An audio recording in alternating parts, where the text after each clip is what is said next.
हटाकर ये पूरा जो फोटो लगाई गई उसको लेकर आपत्ति लगातार दर्ज हो रही है कि क्या जो बीजेपी इतनी खौफजदा है जो नेहरू के नाम को भी विधानसभा इन तमाम जो स्मारक हैं उनसे हटा देना चाहते हैं। आपने देखा भी होगा दौलत की बहुत सारे जो कह सकते हैं कि भवन है उनसे नेहरू और राजीव गांधी और तमाम जो कांग्रेसी बड़े नेता थे उनके नाम हटाए गए हैं। कहीं ना कहीं धूमिल किया जाए, उनके नाम को कहीं ना कहीं ख़राब किया जाए और ये कतई नहीं किया जाना चाहिए। और जिस तरह से नेहरू का कद रहा है, देखिए 3 बार पीएम रहे देश के, एक लंबा चौड़ा उनका कह सकते हैं कि देश के योगदान रहा है। तो ऐसे में उनको छोटा करे कहीं ना कहीं बीजेपी खुद को बहुत ऊंचा नहीं कर सकती, ये समझने की जरूरत है।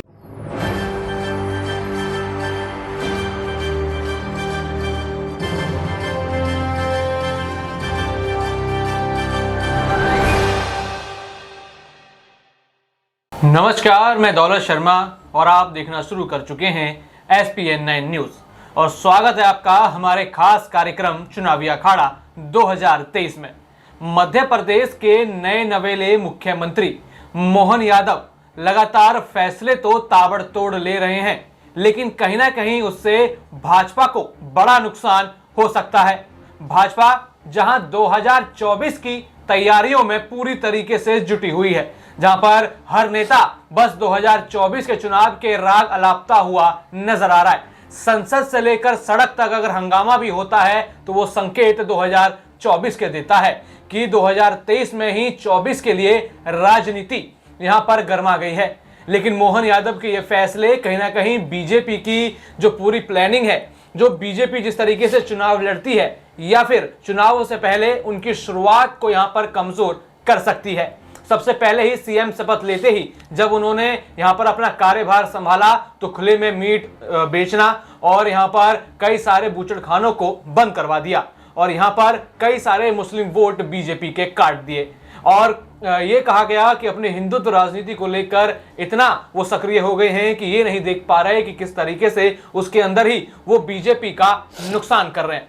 फिर एक बड़ा फैसला यहां पर नए नवेले सीएम मोहन यादव ने लिया है और यहां से विधानसभा से, मध्य प्रदेश के विधानसभा से नेहरू की मूर्ति हटा दी है।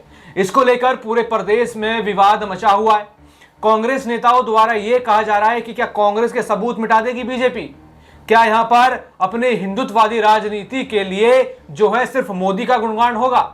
क्या बाकी जो प्रधानमंत्री रहे हैं उनका भारत की आजादी या फिर भारत की जितनी भी गति या प्रोग्रेस रही है उसमें कोई योगदान नहीं है? यानी मोदी के नाम जप के आगे किसी की कोई भी योग्यता क्या बीजेपी रखना नहीं चाहती? लगातार यही सवाल जनता उठा रही है और यही सवाल कांग्रेस नेता और अगले विपक्षी जो दल हैं वही ये सवाल उठाते हुए नजर आ रहे हैं। लेकिन अब यहां पर उनके खिलाफ प्रदर्शन जारी हो चुका है। यहां पर पहली बार कहा जा रहा है कि वो विधायक बने और उनको सीएम कुर्सी मिल गई। यानी सीएम कुर्सी मिलते ही जो होश है क्या यहां पर सीएम मोहन यादव गवा बैठे हैं और लगातार अपने इन फैसलों से अपनी विचारधारा दिखाने की कोशिश कर रहे हैं या फिर बीजेपी को बड़ा नुकसान कर रहे हैं। यहां पर अमन सर हमारे साथ मौजूद हैं, उनसे कई सारे सवाल यहां पर हमारे पास हैं, उनसे सवाल पूछेंगे और जानेंगे कि आखिर मोहन यादव की विचारधारा जो ज्यादा भारी पड़ रही है या फिर उनके फैसले बिना सोचे समझे हैं। क्योंकि यहां पर उस समय जब यहां पर नेहरू जब प्रधानमंत्री थे, जब पूरी कांग्रेस का यहां पर समय था, तो उस समय यहां पर ज्योतिरादित्य सिंधिया का घराने का भी राज चला करता था। तो क्या मध्य प्रदेश से इन दोनों ही परिवार की एक तरीके से देखा जाए तो क्या छवि मिटाने की कोशिश बीजेपी कर रही है? यहां तक कि सिंधिया तो अब खुद बीजेपी में है। तो ये क्या बड़ी प्लानिंग जो है बीजेपी करती हुई नजर आ रही है? देखिए बिल्कुल दौलत, आपकी बात को मैं वाकई में समझ रहा हूँ कि जिस तरह से आपने पूरे मुद्दे को उठाया है कि क्या बीजेपी वाकई जो नेहरू है या कांग्रेस की जो विरासत है दौलत उसको ख़त्म करना चाहती है। देखिए महत्वपूर्ण बात यह है कि जिस तरह से विधानसभा के अंदर दो कह सकते हैं आसन के आसपास तस्वीर लगी हुई थी, एक तरफ महात्मा गांधी, दूसरी तरफ नेहरू नजर आते थे, लेकिन अब जिस तरह से वो फोटो को हटाकर वहाँ पर अम्बेडकर जो कह सकते हैं कि संविधान निर्माता है उनकी फोटो लगा दी जाती है। देखिए कोई भी इस बात को लेकर असहमति जाहिर नहीं करेगा कि अम्बेडकर की फ़ोटो लगाना जो है ठीक नहीं था या नहीं लगाई जानी चाहिए थी, लेकिन जिस तरह से नेहरू की फ़ोटो हटाकर ये पूरा जो फोटो लगाई गई उसको लेकर आपत्ति लगातार दर्ज हो रही है कि क्या जो बीजेपी इतनी खौफजदा है जो नेहरू के नाम को भी विधानसभा विधानसभा इन तमाम जो स्मारक हैं उनसे हटा देना चाहती है। आपने देखा भी होगा दौलत की बहुत सारे जो कह सकते हैं कि भवन है उनसे नेहरू और राजीव गांधी और तमाम जो कांग्रेसी बड़े नेता थे उनके नाम हटाए गए हैं। तो ऐसे में क्या उसी परंपरा को बीजेपी आगे बढ़ाती हुई नजर आ रही है? और आपने जिस तरह से कहा कि मोहन यादव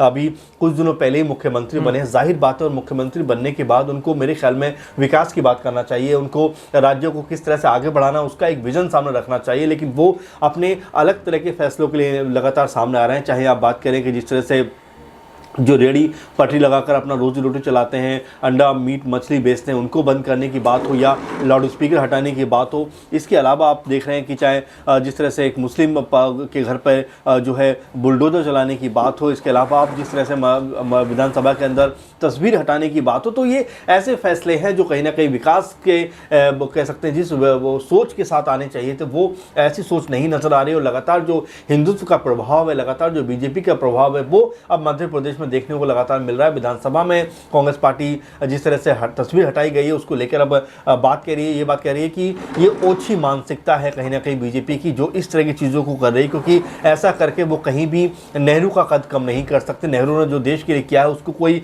छोटा नहीं कर सकता। और इसी बात को लेकर अब बीजेपी और कांग्रेस में कह सकते हैं तनातनी का माहौल है कुल मिलाकर। तो फिलहाल जिस तरह से तस्वीर हटाई गई है और ये कहा लॉजिक दिया जा रहा है दौलत की जो तस्वीर है वो पुरानी हो गई थी इसलिए उसको हटाया गया है, वो टूट फूट गई थी। देखिए कितना ही अपने आप में अजीब व गरीब लॉजिक है कि तस्वीर अगर पुरानी हो गई तो क्या उसकी जगह पर नई तस्वीर नेहरू की नहीं लगाई जा सकती थी? क्या उसको रेनोवेट नहीं कराया जा सकता था? क्या उसको और बेहतर ढंग से ठीक करके या नई तस्वीर को वहाँ पर नहीं लगाया जा सकता था? तो ये अपने आप में अजीब व गरीब तथ्य है और सामने जो बात सामने रखी है और जिस तरह से ये बात कही जा रही है मेरे ख्याल में कहीं से भी वो तर्कसंगत नहीं है।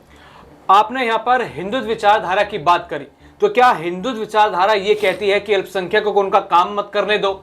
यहाँ पर कांग्रेस परिवार या गांधी परिवार जिसे कहा जाता है उनकी तस्वीरें मिटा दो या फिर उनके योगदान को मिटा दीजिए। क्या बीजेपी यहाँ पर हिंदुत्व के नाम पर सिर्फ अपना एजेंडा चला रही है, अपना वोट बैंक कमा रही है, अल्पसंख्यकों को परेशान कर रही है? यानी देखा जाए तो कहीं ना कहीं एक हिटलरवादी सरकार क्या चलाने की कोशिश की जा रही है। ये बड़ा प्रश्न यहाँ पर जो है कांग्रेस के लोग उठाते हैं। आपको इसमें कितनी सच्चाई दिखाई देती है कि ये सरकार जो है लोकतंत्र को बड़ा नुकसान पहुंचा रही है और अपना एजेंडा चलाने के लिए सिर्फ जनता को यहाँ पर कह लिया जाए बरगला रही है? देखिए दौलत, अगर पूरे मामले को आप देखें तो ऐसा नहीं है कि पूरी तरह से जो सरकार है वो आते ही जो है सारी चीज़ें लोकतंत्र खत्म करने के प्रयास में करी। तो खैर राजनीतिक बयानबाजी लगातार कांग्रेस तरफ से हो रही है, लेकिन महत्वपूर्ण बात यह है कि देखिए आपके जो सम्मानित लोग हैं और जो चुप वो किसी भी पार्टी के हो सकते हैं, ऐसा नहीं कांग्रेस पार्टी के सारे लोग सम्मानित हैं। अटल जी को जो सभी लोग सम्मान देते हैं वो बीजेपी से आते हैं। तो इसका मतलब ये नहीं है कि उनकी जो प्रतिष्ठा को कहीं ना कहीं धूमिल किया जाए, उनके नाम को कहीं ना कहीं खराब किया जाए, और ये कतई नहीं किया जाना चाहिए। और जिस तरह से नेहरू का कद रहा है, देखिए 3 बार पीएम रहे देश के, एक लंबा चौड़ा उनका कह सकते हैं कि देश के योगदान रहा है। तो ऐसे में उनको छोटा करे कहीं ना कहीं बीजेपी खुद को बहुत ऊंचा नहीं कर सकती, ये समझने की जरूरत है। क्योंकि आप जो अपने महापुरुषों को इस तरह से छोटा करके दिखाते हैं, छोटा करके आंकते हैं, तो कहीं ना कहीं आपकी छोटी सोच वहाँ पर नजर आती है और कहीं ना कहीं आपका जो अंदाज है और जो जिस तरह से आप जो चीज़ों को सामने रखते हैं उससे देश भी कहने के आहत होता है। क्योंकि नेहरू किसी एक पार्टी के नहीं है, नेहरू देश के हैं और सभी लोग कहीं ना कहीं उनका सम्मान करते हैं। ऐसे में ये लॉजिक देना कि तस्वीर पुरानी हो गई थी इसलिए उसको हमने उतार दिया और अंबेडकर जी की तस्वीर लगा दी, तो ऐसे में दोनों का ही कहीं ना कहीं अपमान है कि आप अंबेडकर जी को भी जो है लेकर आए हो, तो क्या उसकी भी कोई एक ठोस वजह नहीं है आपके पास? तो ऐसे में ये बात अपने आप में बीजेपी को समझना चाहिए कि जिस तरह का बयान वो दे रहे हैं कि अंबेडकर को तस्वीर हमने इसलिए लगाई कि नेहरू की तस्वीर पुरानी हो गई थी, यानी कि आपको जो है अंबेडकर की तस्वीर लगाने का भी कोई मन नहीं था। तो ऐसे में जो बात आप कह रहे हो कहीं ना कहीं वो तर्कसंगत नहीं है, खासकर बीजेपी को ये बात समझनी चाहिए। और देखिए एक बार फिर मैं कहूँगा कि महापुरुष चाहे किसी भी पार्टी का हो, जिसने भी देश के लिए बेहतर कुछ काम किया है उसकी हमेशा उसकी इज्जत सम्मान होना चाहिए। वो चाहे विधानसभा में हो, चाहे किसी भी स्थल में हो, अगर उसके नाम से कोई चीज़ है तो उसको बेहतर तो किया जाना चाहिए। उसको हटाकर आप उसकी जो प्रतिष्ठा है, उसकी इज्जत है, सम्मान है, उसको मेरे ख्याल से कतई कम नहीं कर सकते। बिल्कुल, यहाँ पर चाहे वो नेहरू हो, चाहे वो अन्य नेता हो जिन्होंने भारत का नेतृत्व किया, और उनकी छवि मिटाना कहीं ना कहीं ये दिखाता है कि आपकी सोच क्या है। आपकी सोच यहाँ पर विपक्ष को पूरी तरीके से खत्म करने की है, जो शायद यहाँ पर बीजेपी का सपना साकार हो, क्योंकि लगातार यहाँ पर अब मध्य प्रदेश की जनता विरोध कर रही है। मध्य प्रदेश की जनता तो पहले से ही मोहन यादव को सीएम बनाए जाने फैसले के खिलाफ थी, क्योंकि शिवराज सिंह चौहान की गद्दी छीनकर उनको दी गई थी। लेकिन अब लगातार जो उनके यहाँ पर फैसले सामने आ रहे हैं, कहीं ना कहीं वो बीजेपी की छवि को कमजोर करते नजर आ रहे हैं और 2024 से पहले पूरी बीजेपी की शक्ति को यहां पर कमजोर कर रहे हैं। तो आखिर यहां पर कितना आसान होगा बीजेपी के बाद इन नए सीएमओ को लाकर खड़ा करना और इनके फैसलों पर किस तरीके से अब बीजेपी के नेता एक्ट करेंगे, ये देखने वाली बात होगी। बाकी तमाम जनता और कांग्रेस नेता तो इस पूरे मामले पर सड़कों पर उतर चुके हैं। तो देखना होगा इस मामले में क्या नया मोड़ आता है या फिर क्या यहां पर अब मोहन सिंह यादव माफी मांगते हुए नजर आ सकते हैं कि नहीं। बाकी और भी ऐसी खबरें जानने के लिए देखते रहिए SPN9 न्यूज। धन्यवाद।